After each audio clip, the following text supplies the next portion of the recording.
Hello बच्चों। हमारा प्रश्न दिया हुआ है संकर यौगिक क्या है? यह द्विक लवणों से किस प्रकार भिन्न होते हैं? संकर यौगिक के संदर्भ में निम्न शब्दावली को समझाइए। उप सहसंयोजक मंडल तथा आयनिक मंडल। चलिए समझते हैं इस प्रश्न को। इस प्रश्न की अगर बात करें मुख्य अवधारणा की, तो मुख्य अवधारणा में हमें समझना होगा संकर यौगिक को। ठीक है, संकर यौगिक किसे कहते हैं? जब कोई केंद्रीय धातु लिगेंड के साथ जुड़कर यौगिक का निर्माण करते हैं तो संकर यौगिक कहलाते हैं। ठीक है, एक एग्जांपल के थ्रू अगर हम इसको समझा सके तो सपोज कर लो कि हमारे पास जल है। ठीक है, ये जल है।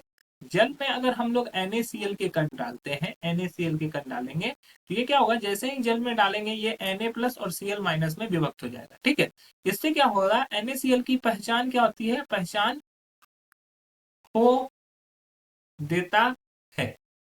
ठीक है, ये NaCl में।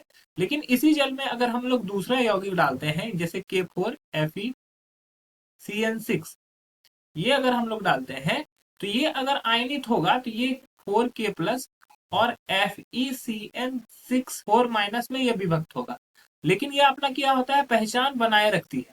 पहचान बनाए रखती है। तो इसी को हम लोग संकर यौगिक बोलते हैं। जो जल में अपघटित होने के पश्चात भी अपनी पहचान बनाए रखे उसे संकर यौगिक बोलते हैं। जो जल में अपघटित होने पर भी अपनी पहचान बनाए रखता है। ठीक है, अब दूसरी बात क्या है कि यहाँ पर क्या क्या चीज प्रेजेंट होता है? यहाँ पे होते हैं केंद्रीय धातु। ठीक है, यहाँ पे होते हैं लिगेंड्स। ठीक है, आयनिक धातु। जैसे यहाँ पर अगर एग्जांपल लें K4FeCN6। ठीक है, तो यहाँ पे Fe क्या है? ये केंद्रीय धातु है। Cn क्या है? ये लिगेंड्स है। ठीक है, अब यहाँ पे बोला गया है कि ये द्विक लवणों से किस प्रकार भिन्न है। द्विक लवण का एक उदाहरण ले लेते हैं। द्विक लवण के एक उदाहरण को लेते हैं। जैसे द्विक लवण के उदाहरण में ले लेते हैं पोटास एलम को ले लेते हैं। पोटास एलम, इसका फॉर्मूला होता है K2SO4 into Al2SO4 whole 3 into 24H2। तो यहाँ पे क्या होता है कि दो अलग अलग लवण इंडिविजुअल जुड़ते हैं।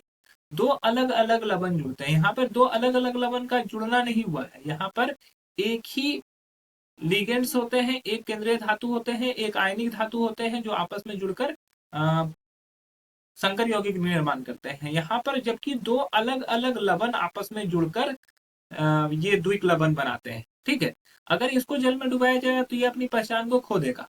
ठीक है, जबकि ये अपने पहचान को बनाए रखता है। अब यहाँ पे बोला गया है उप सहसंयोजक मंडल तथा आयनिक मंडल क्या है।